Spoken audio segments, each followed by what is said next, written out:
مکہ حضرت ابراہیم علیہ السلام کی بنائی ہوئی بستی۔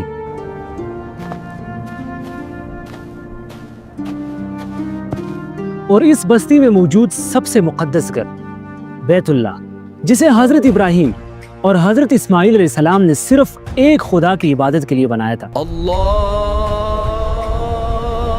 اکبر۔ لیکن اب یہاں کی فضا بدل چکی تھی۔ کعبہ جو بیت اللہ تھا اب بیت الاسنام بن چکا تھا۔ حالات اتنی خوفناک تھے کہ خانہ کعبہ کے اندر اور باہر اور صحن حرم میں 360 بت نصب تھے، یعنی سال کے 360 دن اور ہر دن کے لیے ایک الگ خدا۔ یہاں تک کہ کعبہ کی چھت پر دیواروں کے ساتھ اور صفا و مروہ کی پہاڑیوں پر صرف پتھر کے مجسمے نظر آتے تھے۔ جب قریش کعبہ کا دروازہ کھولتے تھے تو سامنے سب سے بڑا اور سب سے اہم بت کھڑا ہوتا تھا، ہوبل۔ یہ سرخ عقیق کا ایک انسانی مجسمہ تھا جسے شام سے لایا گیا تھا۔ اس کا دایاں ہاتھ ٹوٹا ہوا تھا تو قریش نے اسے سونے کا ہاتھ لگا دیا تھا۔ یہ قریش کا سپریم گاڈ تھا۔ He is the strongest God we have ever known. Truly blessed by the gods, the protector of the Kaaba. With him, the Quraysh are safe. Hubal کے سامنے 7 تیر رکھے ہوئے تھے جنہیں ازلام کہا جاتا تھا۔ جب بھی کسی کو کوئی بڑا فیصلہ کرنا ہوتا وہ ہوبل کے پاس آتا اور یہ تیر نکال کر فال نکالتا۔ جو تیر نکلتا اسے ہوبل کا حکم سمجھ کر مان لیا جاتا۔ هذا حكمه بل ولا يرد۔ ہوبل کے علاوہ کعبہ کے اندر حضرت ابراہیم اور حضرت اسماعیل علیہ السلام کے فرضی تصویری بنائے گئے تھے۔ حیرت کی بات دیکھیے، وہی ابراہیم جنہوں نے پوری زندگی بت توڑے، آج انہی کے گھر میں انہی کا مجسمہ بنا کر کھڑا کر دیا گیا تھا۔ بات صرف کعبہ تک محدود نہیں تھی۔ مکہ کے اطراف میں 3 دیویاں تھیں جنہیں یہ لوگ نعوذ باللہ اللہ کی بیٹیاں کہتے تھے، لات، منات اور عزا۔ مکہ کے حرم میں 2 بت ایسے بھی تھے جن کی کہانی بڑی عجیب ہے، اساف اور نائلہ۔ یہ صفا اور مروہ کی پہاڑیوں پر رکھے گئے تھے۔ کہا جاتا ہے کہ یہ اصل میں یمن کی 2 عاشق تھے جنہوں نے کعبہ کے اندر جا کر بدکاری کی تھی، جس پر اللہ نے انہیں وہی پتھر کا بنا دیا۔ اور شرم کی بات تو یہ تھی کہ یہ لوگ خانہ کعبہ کا طواف بغیر کپڑوں کے کیا کرتے تھے۔ ان کا ماننا تھا کہ جن کپڑوں میں ہم نے گناہ کیے ہیں ان کپڑوں میں ہم اللہ کے گھر کیسے گھوم سکتے ہیں، اس لیے مرد دن میں اور عورتیں رات میں تمام کپڑے اتار کر کعبہ کے گرد چکر لگاتے۔ شرک اتنا زیادہ ہو گیا تھا کہ لوگ سفر پر جاتے وقت پتھر اٹھا لیتے اور اگر پتھر نہ ملتا تو ریت کا ڈھیر بنا کر اس پر اونٹنی کا دودھ چھڑکتے اور اسی کا پوجا شروع کر دیتے۔ معاشرتی حالات اس سے بھی زیادہ خطرناک تھی۔ انسان کی جان کی کوئی قیمت نہیں تھی۔ معمولی سی بات پر جنگ چھڑ جانا معمول تھا۔ ایک اونٹنی کے پانی پینے پر یا گھوڑوں کے دوڑ میں آگے نکلنے پر ایسی جنگیں شروع ہوتے جو 40 سال تک جاری رہتے۔ عورت کی حیثیت اس معاشرے میں بھیڑ بکریوں سے بدتر تھی۔ وراثت میں اسے حصہ ملنا تو دور کی بات، اسے خود وراثت کا مال سمجھا جاتا تھا۔ باپ کے مرنے کے بعد بیٹا اپنی سوتیلی ماؤں کا وارث بن بیٹھتا تھا۔ جب کسی باپ کو خبر ملتی کہ اس کے گھر پر بیٹی پیدا ہوئی ہے تو اس کا چہرہ شرم سے سیاہ ہو جاتا تھا اور وہ معاشرے کے تانوں سے بچنے کے لیے اپنی ہی جگر کے ٹکڑے کو لے کر صحرا جاتا، اپنے ہاتھوں سے گڑھا کھودتا اور زندہ بچی کو چیختے چلاتے مٹی تلے دبا دیتا۔ ان تمام تر برائیوں کے باوجود عربوں کی مٹی میں کچھ ایسی زرخیزی اور اوصاف تھے جو اس وقت دنیا کی کسی اور قوم میں نہیں تھے، چاہے وہ رومی ہو یا ایرانی۔ ان کے سب سے بڑی خوبی ان کی آزادی تھی۔ صحرا کے وسطوں نے انہیں کسی کا غلام نہیں بننے دیا تھا۔ وہ بھوکے رہ سکتے تھے لیکن کسی کسرا یا قیصر کے آگے سر جھکانا ان کے قانون میں نہیں تھا۔ وہ پیدائشی طور پر آزاد تھے اور یہی وہ آزاد روح تھی جو اسلام کو درکار تھی، جو اللہ کے سوا کسی کے آگے نہ جھکے۔ ان کی دوسری بڑی صفت ان کی زبان اور حافظہ تھا۔ وہ اپنی زبان پر فخر کرتے تھے اور خود کو عرب یعنی بات کرنے والے اور باقی پوری دنیا کو عجم یعنی گونگا کہتے تھے۔ ان کا حافظہ اتنا مضبوط تھا کہ انہیں اپنی باپ دادا کا شجر نسب کے ساتھ ساتھ اپنے گھوڑوں کی نسلیں بھی زبانی یاد ہوتے تھے، اور یہی وہ حافظہ تھا جسے قرآن کی حفاظت کے لیے استعمال ہونا تھا۔ ان کے بہادری اور شجاعت کا یہ عالم تھا کہ وہ موت کے آنکھوں میں آنکھیں ڈال کر مسکرانا جانتے تھے۔ جاہلیت میں بھی وہ جھوٹ کو بزدلی سمجھتے تھے، جیسا کہ ابو سفیان نے اسلام لانے سے پہلے ہرقل کے دربار میں دشمن ہونے کے باوجود نبی کریم صلی اللہ علیہ وسلم کے بارے میں جھوٹ نہیں بولا تھا۔ الصادق. عرب کا معاشرہ درندگی کی آخری حدوں پر تھا، لیکن قدرت کا ایک اٹل اصول ہے کہ جب رات سب سے زیادہ تاریک ہو جاتی ہے تو ٹھیک اسی وقت صبح کا ستارہ نمودار ہوتا ہے۔ اس رات کے ڈیر میں اور جہالت کی اس طوفان میں اللہ نے ایک ایسے گھرانے اور ایک ایسے شخص کو محفوظ رکھا ہوا تھا جس کی پیشانی سے وہ نور پھوٹنا تھا جس نے پوری دنیا کو روشن کرنا تھا۔ اس بگڑی ہوئی ہجوم میں ایک شخص ایسا تھا جو بادشاہ نہ ہو کر بھی بادشاہوں سے زیادہ باوقار تھا، جو بتوں کے پجاریوں کے درمیان رہ کر بھی دین ابراہیمی کا امین تھا اور جس کی ہیبت سے بڑے بڑے جابر کان ٹوٹتے تھے۔ یہ قریش کا سردار، ہاشم کا بیٹا اور ہونے والے آخری نبی کا دادا تھا۔ دنیا اسے عبد المطلب کے نام سے جانتی ہے۔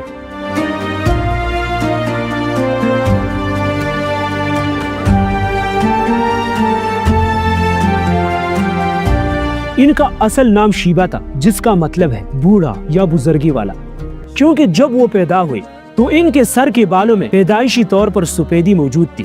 ان کا سلسلہ نسب قریش کے سب سے معزز گھرانے بنو ہاشم سے ملتا ہے۔ ان کے والد ہاشم بن عبد مناف مکہ کے سردار تھے، جو تجارتی سفر کے دوران مدینہ میں رکے اور وہاں کے معزز قبیلے بنو نجار کے خاتون سلمہ بنت عمر سے نکاح کیا۔ ہاشم تو شادی کے کچھ عرصے بعد فلسطین کے شہر غزہ کی طرف سفر پر روانہ ہو گئے اور وہی انتقال کر گئے، لیکن ان کے پیچھے مدینہ میں ان کا یہ بیٹا شیبہ پیدا ہوا۔ مکہ میں بنو ہاشم کی سرداری اب ہاشم کے بھائی اور شیبہ کا چچا مطلب کے پاس تھی۔ جب مطلب کو خبر ملی کہ ان کا بھتیجا مدینہ میں جوان ہو رہا ہے تو وہ فوراً یثرب یعنی مدینہ پہنچے تاکہ اپنے بھائی کی نشانی کو واپس لا سکے۔ جب وہ شیبہ کو اپنی اونٹنی کے پیچھے بٹھا کر مکہ میں داخل ہوئی، مکہ کے لوگوں نے جب سردار مطلب کو ایک بچے کے ساتھ دیکھا تو سمجھے کہ وہ کوئی نیا غلام خرید کر لائے ہیں۔ هذا عبد المطلب، یعنی یہ مطلب کا غلام ہے۔ چچا مطلب نے فوراً لوگوں کو روکا کہ یہ کوئی غلام نہیں بلکہ میرے بھائی ہاشم کا بیٹا ہے، لیکن زبان زد عام ہونے والا یہ نام عبد المطلب ایسا مشہور ہوا کہ ان کا اصل نام شیبہ تاریخ کی پردوں میں چھپ گیا اور دنیا انہیں ہمیشہ کے لیے عبد المطلب کے نام سے جاننے لگی۔ چچا مطلب کی وفات کے بعد قریش کی سرداری عبد المطلب کو منتقل ہوئی۔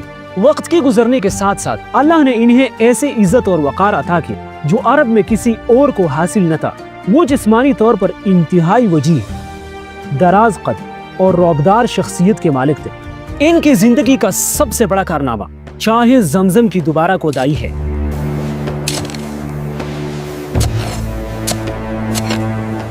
ایک رات وہ مکہ کے حتیم میں سو رہے تھے، خواب میں ایک آنے والا آیا اور کہا،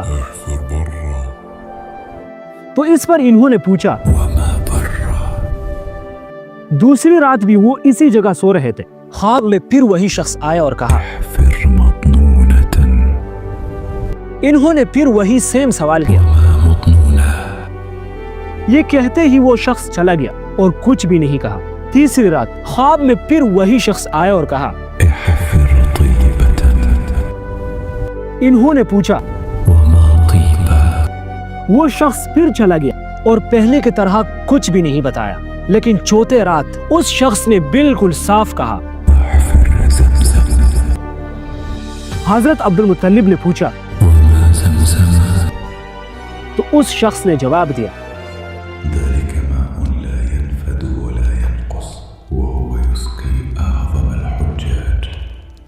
حضرت عبد المطلب نے وہ جگہ پہچانی اور کودنا شروع کیا۔ لیکن ویٹ، یہ زمزم کا کنواں تو حضرت اسماعیل علیہ السلام کے دور میں ظاہر ہوا تھا، تو پھر سوال یہ ہے کہ حضرت عبد المطلب کو اسے دوبارہ کھودنے کی ضرورت کیوں پیش آئی؟ اصل میں اس سے بہت سال پہلے قبیلہ بنو جرہم قحط کی وجہ سے یمن سے نکلا۔ اتفاق سے ان کی ملاقات حضرت ہاجرہ اور ان کے بیٹے حضرت اسماعیل علیہ السلام سے زمزم کے قریب ہوئی۔ بنو جرہم کو یہ جگہ پسند آئی، چنانچہ وہ وہاں آباد ہو گئے اور پھر اسی قبیلے میں حضرت اسماعیل علیہ السلام کی شادی بھی ہو گئی۔ اور جب حضرت اسماعیل علیہ السلام تقریباً 130 سال کی عمر میں وفات پائے تو وصیت کے مطابق ان کے بیٹے قیدار خانہ کعبہ کی نگران بنے۔ اسی طرح حضرت اسماعیل علیہ السلام کے اولاد کچھ عرصہ تک خانہ کعبہ کی نگرانی کرتے رہے، لیکن وقت کے ساتھ ساتھ بنو اسماعیل اور بنو جرہم کے درمیان تنازعات پیدا ہوئے اور مکہ میں بنو جرہم کی حکومت قائم ہو گئی۔ نتیجتاً بنو اسماعیل مکہ سے نکل کر اس کے اطراف میں آباد ہو گئے۔ پھر جب بنو جرہم کا ظلم و ستم بڑھا اور خانہ کعبہ کی حرمت بھی پامال ہونے لگی تو مختلف عرب قبائل ان کے مقابلے میں کھڑے ہو گئے۔ آخر کار مجبور ہو کر بنو جرہم کو مکہ چھوڑ کر بھاگنا پڑا۔ لیکن یہاں پر ایک اہم بات یہ ہے، جب بنو جرہم مکہ سے نکلنے لگے تو انہوں نے خانہ کعبہ کی قیمتی چیزیں زمزم میں دفن کر دی۔ پھر انہوں نے زمزم کو زمین کے ساتھ اس طرح ہموار کر دیا کہ اس کا کوئی نشان باقی نہ رہا۔ بنو جرہم کے جانے کے بعد بنو اسماعیل واپس مکہ میں آئے اور وہی آباد ہو گئے، لیکن ایک عرصے تک کسی نے بھی زمزم کی طرف توجہ نہیں دی، یہاں تک کہ مکہ کی سرداری اور حکومت حضرت عبد المطلب کے ہاتھ میں آ گئی اور اللہ تعالیٰ نے انہیں خواب میں دکھایا کہ زمزم کو کھودو۔ حضرت عبد المطلب نے اپنا خواب قریش کو بتایا اور پھر کھدال اور پاوڑا لے کر صرف اپنے ایک بیٹے حارث کے ساتھ اسی جگہ پہنچ گئے۔ نشان کے مطابق انہوں نے کھودنا شروع کیا۔ حضرت عبد المطلب خود کودتے جاتے تھے اور حارث مٹی اٹھا اٹھا کر ایک طرف پھینکتے جاتے تھے۔ 3 دن مسلسل کودنے کے بعد تھوڑا سا پانی ظاہر ہوا۔ یہ دیکھ کر حضرت عبد المطلب نے بلند آواز میں کہا، اللہ اکبر۔ زمزم کی کھدائی کے وقت حضرت عبد المطلب کے ساتھ اپنے اکلوتے بیٹے حارث کے سوا کوئی مددگار نہ تھا۔ اسی تنہائی میں انہوں نے اللہ تعالیٰ سے ایک منت مانی اور کہا، اے اللہ، اگر تو نے مجھے 10 بیٹے دیے جو جوان ہو کر میرے دست و بازو بنے تو میں ان میں سے ایک تمہاری راہ میں قربان کر دوں گا۔ جب اللہ تعالیٰ نے ان کے یہ تمنا پوری کر دی اور ان کے 10 بیٹے ہو گئے تو ایک رات جب وہ خانہ کعبہ کے پاس سو رہے تھے، انہوں نے خواب میں دیکھا کہ ایک شخص کہہ رہا ہے، اپنی نظر پوری کرو جو تم نے مانی تھی۔ حضرت عبد المطلب جب خواب سے بیدار ہوئے تو انہوں نے اپنے تمام بیٹوں کو جمع کیا اور اپنی خواب اور نظر کی خبر دی۔ سب نے ایک زبان ہو کر کہا، آپ اپنی نظر پوری کیجئے۔ حضرت عبد المطلب نے وعدے کے مطابق اپنے 10 بیٹوں کے نام پر قرعہ ڈالا تو اتفاق دیکھے کہ نام ان کے سب سے محبوب بیٹے عبداللہ کا نکل آیا۔ یہ ایک امتحان تھا، مگر عبد المطلب نے حضرت عبداللہ کا ہاتھ پکڑ کر قربان گاہ کی طرف چل پڑے۔ یہ منظر دیکھ کر قریش کے سردار، اگر تم نے ایسا کیا تو پھر قریش میں یہ رواج بن جائے گا، پھر سب لوگ اپنے بچوں کے ایسا ہی کرنے لگیں گے۔ مشورے کے بعد طے پایا کہ یثرب یا خیبر کی ایک مشہور دانشمند خاتون عرافہ کے پاس جایا جائے اور وہ جو فیصلہ کرے اسے مان لیا جائے۔ اسی خاتون نے ایک عجیب حل بتایا۔ عبداللہ اور 10 اونٹوں کے درمیان قرعہ ڈالو۔ اگر قرعہ عبداللہ کے نام پر نکلا تو 10 اونٹ بڑھاؤ اور اسی طرح کرتے جاؤ حتیٰ کہ قرعہ عبداللہ کے نام پر نہ نکلے۔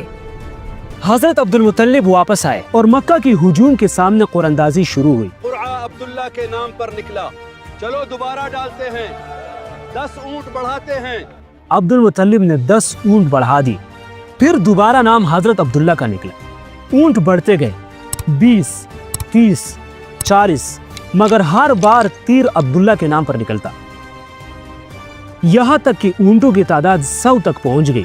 جب آخری بار قرعہ ڈالا گیا تو تیر اونٹوں کے نام پر نکلا۔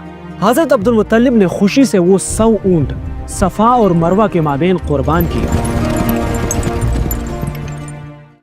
مکہ کی تاریخ کا وہ دن انتہائی یادگار تھا جب قریش کی سب سے معزز اور طاقتور سردار حضرت عبد المطلب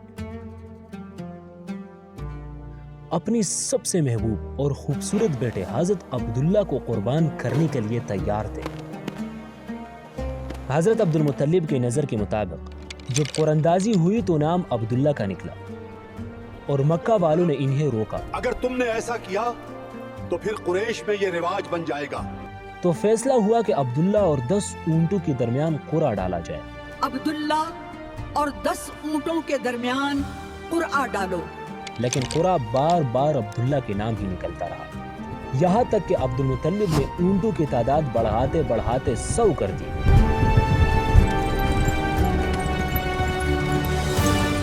جب 100 اونٹوں پر قرآن نکلا تب جا کر مکہ والوں نے سکھ کا سانس لیا اور 100 اونٹ ذبح کر کے مکہ کے غریبوں میں بانٹ دی گئی۔ آج کے دور کے حساب سے یہ قربانی تقریباً $2 ملین کی بنتی ہے۔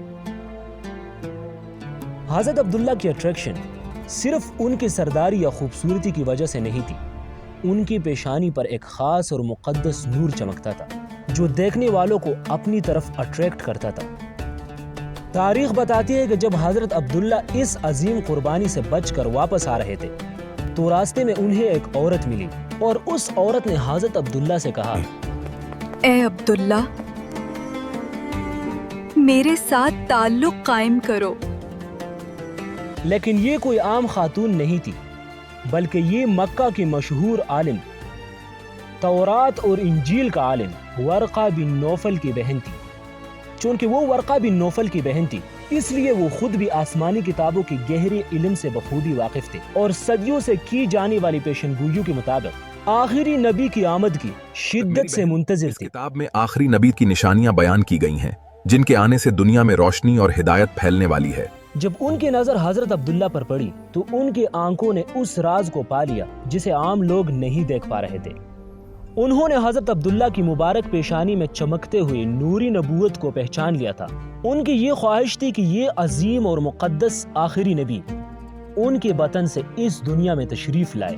دوسری طرف تاریخ کی اوراق میں ہمیں ایک اور عورت ملتی ہے۔ مورخین کے مطابق یہ پیشکش کرنے والی خاتون قبیلہ خثعم سے تعلق رکھنے والی ایک انتہائی خوبصورت اور عالمہ خاتون فاطمہ بنت مور تھی۔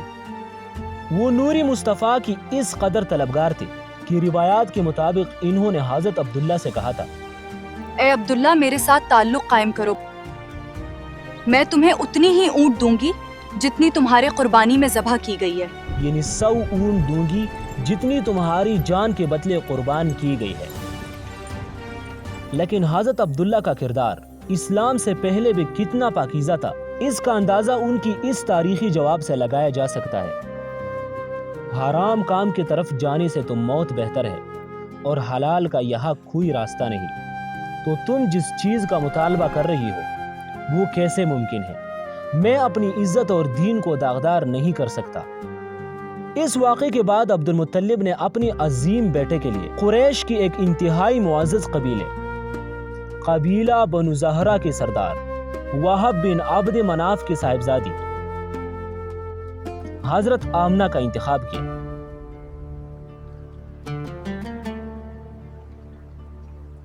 یہ مکہ کی سب سے پاک دامن اور معزز خاتون تھی۔ اسی ایک تاریخی مجلس میں 2 عظیم رشتے ہو گئے، جہاں حضرت عبداللہ کا نکاح حضرت آمنہ سے ہوا، وہی ان کے والد عبد المطلب کا نکاح حضرت آمنہ کی کزن حالہ بنت وہب سے ہوا،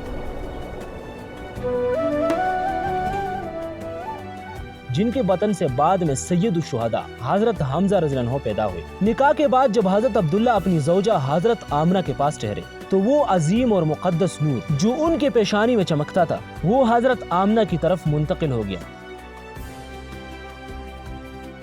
کہا جاتا ہے کہ جب اگلے دن حضرت عبداللہ دوبارہ اس عورت کے پاس سے گزرے تو اس نے کوئی توجہ نہ دی۔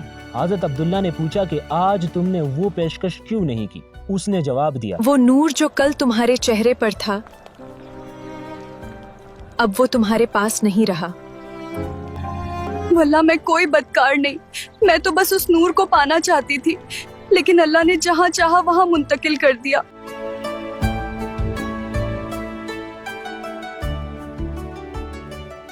قریشی مکہ کا ذریعہ معاش زراعت نہیں بلکہ تجارت تھا، اس لیے نکاح کی کچھ عرصہ بعد حضرت عبداللہ تجارت کے غرض سے شام روانہ ہو گئے، لیکن راستے میں حضرت عبداللہ شدید بیمار ہو گئے۔ جب قافلہ یثرب موجودہ مدینہ کے قریب سے گزرا تو بیماری اس قدر بڑھ چکی تھی کہ سفر کرنا ناممکن ہو گیا۔ یثرب میں حضرت عبداللہ کا ننیال یعنی بنو نجار کا قبیلہ آباد تھا۔ انہوں نے وہی رکنے کا فیصلہ کیا اور قافلہ مکہ روانہ ہو گیا۔